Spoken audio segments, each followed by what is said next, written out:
The CIA once spent millions trying to turn real, living cats into Cold War spies. I'm not joking. They surgically implanted microphones, antennas, and radio transmitters into actual house cats. And the craziest part? This wasn't some stone college kid's idea. This was an official US government operation. Welcome to Project Acoustic Kitty, where national security met Whiskers the cat and lost. Let's talk about one of the dumbest espionage fails in US history.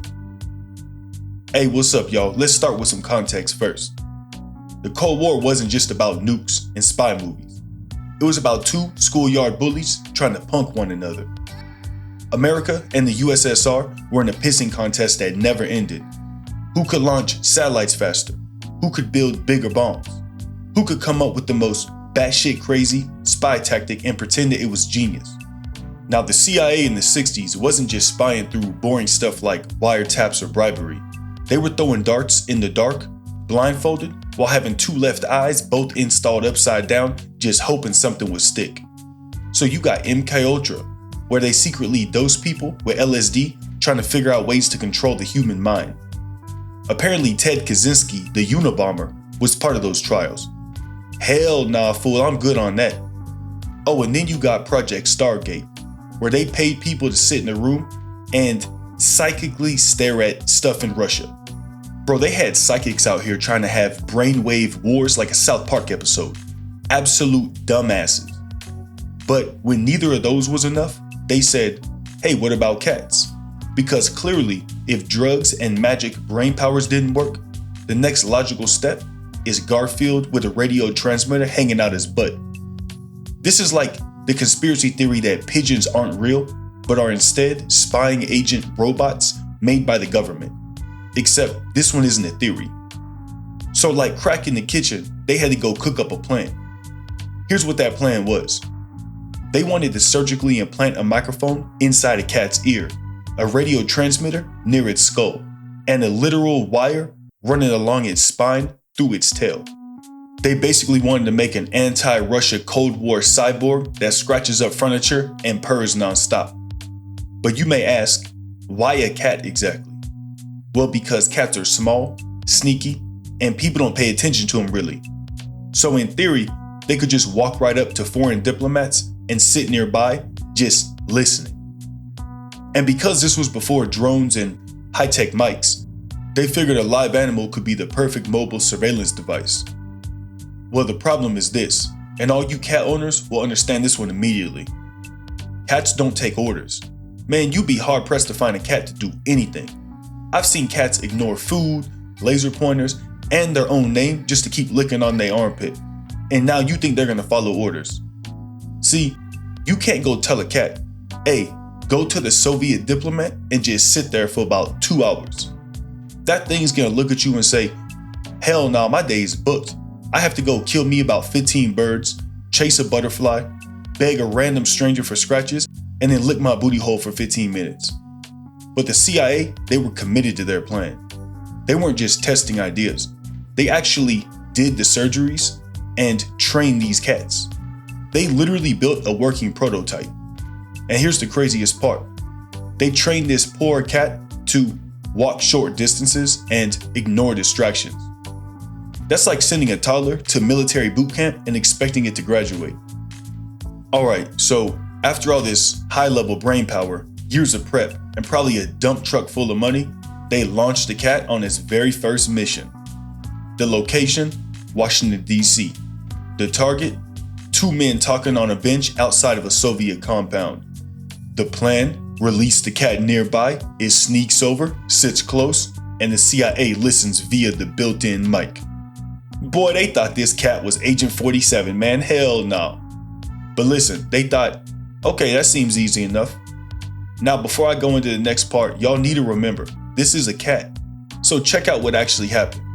They released the cat according to plan, and within seconds, man, this thing ran into traffic and got just disintegrated by a taxi.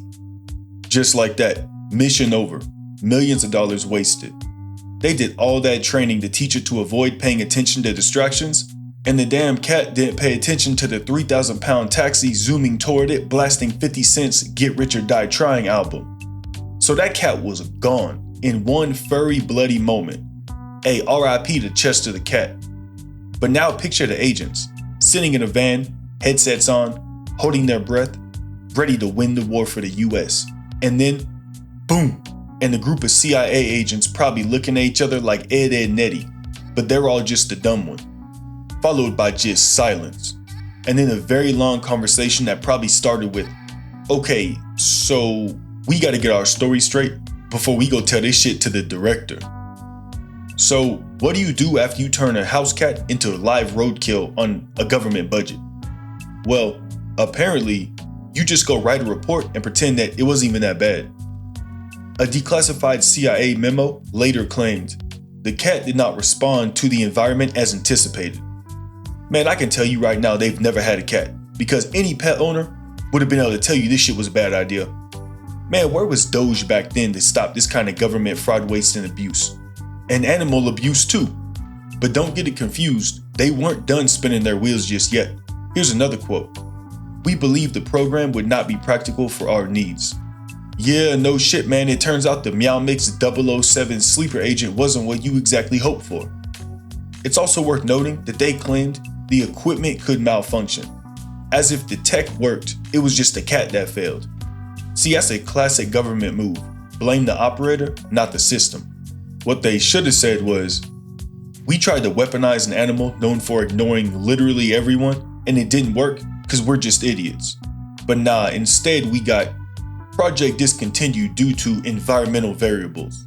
Translation, man, we've never even seen a cat before. But here's the real question.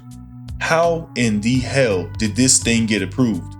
So you're telling me you have rooms full of Ivy League analysts, military strategists, and people with security clearances so high they probably had their third grade girlfriend interviewed as a job reference. And not one person said, guys, maybe let's not Frankenstein together a pet and throw it at the Kremlin. This tells you one thing. When government agencies operate in secrecy, stupid ideas don't get challenged because they're too busy chasing what-if scenarios that feel clever on paper. See, that's how you end up with that 2009 movie G-Force, but in real life. And if you question it, you're not thinking creatively enough. So instead of, let's just hide a mic in a tree, you get, let's surgically implant a Cold War antenna into a living animal. But see, it's not even just a dumb idea. It's also a case study of how fear, unlimited money, and zero oversight will equal disaster. At first glance, yeah, this shit's kinda hilarious. It's a dumb Looney Tunes ass plan backed by government funding. But if you zoom out a little, it's also a reminder. Governments don't always act with logic or ethics, or really even basic pet owner common sense. Sometimes they just throw darts and hope one lands. And the scariest part, most of the time, we never even hear about this stuff until 40, 50 years later when some intern accidentally declassifies it or a kid just leaks it on Discord. So if this is what we know about, imagine what's still under wraps. What else did they try to strap a mic to? I'm sure at some point the government got some local kids and stacked their asses up in a trench coat to try to pretend to be an adult like the old cartoons. Because I see now, they do some dumb shit. So yeah, next time your cat knocks something off the table and then just stares you dead in the face while doing it, just be grateful it isn't wired up feeding intel over to Langley. Because at one point in history, that was a real possibility. Like, comment, and subscribe if you want some more forgotten projects from the government's What the Hell Were We Thinking folder. Because I'll just keep on digging them up, and trust me, this rabbit hole, it goes deep. So, like always, I'ma see y'all next time, and stay safe out there.